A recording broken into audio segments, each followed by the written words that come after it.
महायज्ञ करा. गाईला घासभर अन्न दिल्यानं ऋषी यज्ञ होत, कावळ्याला दिल्यानं पितृयज्ञाचं फळ मिळतं आणि रद्दी पेपरला तूप लावून पेटवणं त्याला देवयज्ञ म्हणतात. 2-3 बोटात साखर मावेन मुंग्यांना देणं त्याला भूतयज्ञ म्हणतात आणि दिवसभरात चांगल्या व्यक्तीला भोजन देणं त्याला मनुष्य यज्ञ.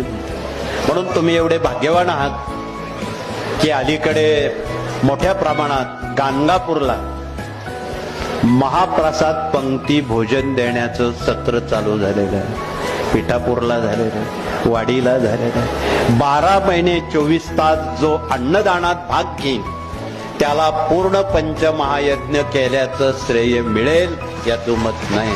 म्हणून दत्त महाराजांनी गाणगापूरला 5 घरं माधुकरी का मागायची हा विषय आपल्याला नवा नाही.